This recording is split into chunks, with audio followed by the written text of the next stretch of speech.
Welcome back to the channel. It's been a good couple of years probably since I posted anything, since I sold my K20 Jazz, so kind of haven't not really had a project on the go since then. So this is my new project. I've had this rolling shell for a couple of years now. Came in with a suspected head gasket, so I've taken the old engine out today. It's an R53 Cooper S, that's the supercharged Mini, and my plan is to basically do a case swap on it. Now I've seen quite a few of them done already, so I've managed to see some videos. Now the first thing I've done is cut this piece out here, which goes up in there because you have to get clearance for the pulleys and all sorts. So some people just hammer it in.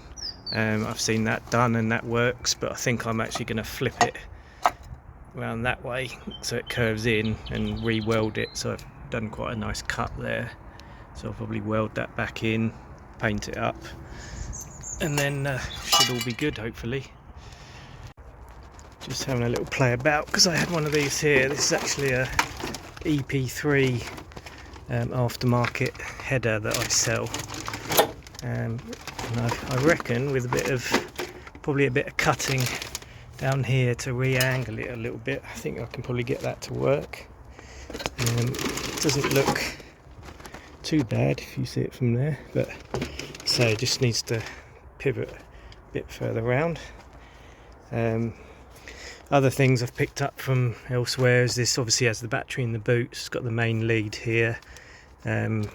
Generally people bolt a block up here, run two cables to the starter and the alternator, so you've got your 12 volts, and it's got electric power steering. The motor's not there at the moment, but there's a few wires that you have to steal from the loom, the original Mini loom, to get that to work with the K20 or 24. But again, nothing too serious. Going inside, this has got it's not going to work with a K-swap, but it's not dissimilar to the K-swap shifter, so I'm going to have to pull the heat shields from underneath the car and drop this out. And then I think I've still got a DC5 one. I'm going to try and sit in, see if I can bolt that from underneath.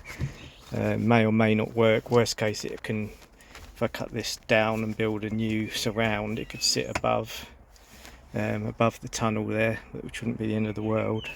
So we'll get to that at some point.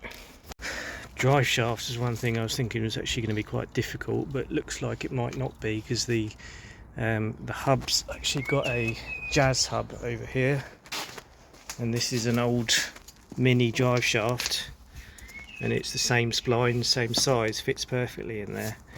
So it looks like it'd probably be a combination of EP3 shafts and B series outer CVs like I did on the Jazz, so that'd be really handy.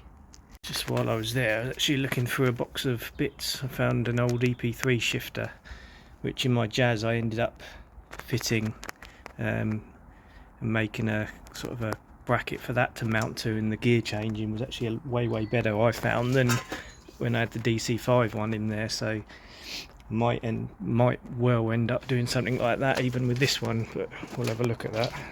I decided to attack the dash a bit while I was here. Couldn't get this side one out because the screw's a bit tight in there. I'll come back to that anyway, but offered this up and might sort of work. Don't know. I think it's actually it's that way up. Hang on, bear with me. Would be, obviously you've got the original shifter in the way still, so it would go down way lower below the switches there. It's sitting on there at the moment, but I think that could possibly work. It could route the cables, take that plastic out and route the cables down there. We'd have to see. Managed to get a couple more bits out of the way, namely this big bit of plastic that holds the bottom of the dash there. So I've got it sitting under the switches there now. I actually quite like it as a position wise. I mean, it's sitting against the original here, but something like that think could be quite nice. Sort of lifts it up a little bit, gives it quite a nice driving position, so we might go with something like that, but wait till the original's out of the way and see what sits best, this or the DC5 one. Not the longest of videos to get started, but I wanted to just show where I'm at this point. So I only decided to do it a few days ago and made a bit of progress already. I'll try and upload more videos as and when I do other stuff to the car, like getting the shifter in, things like that. I've got a K series here I can mock up and set it in there, so I'll probably give that a try, and I can look at things like coolant hoses, heater hoses, stuff like that. But yeah, that's it for this video. Hope you like it, and see you in the next one.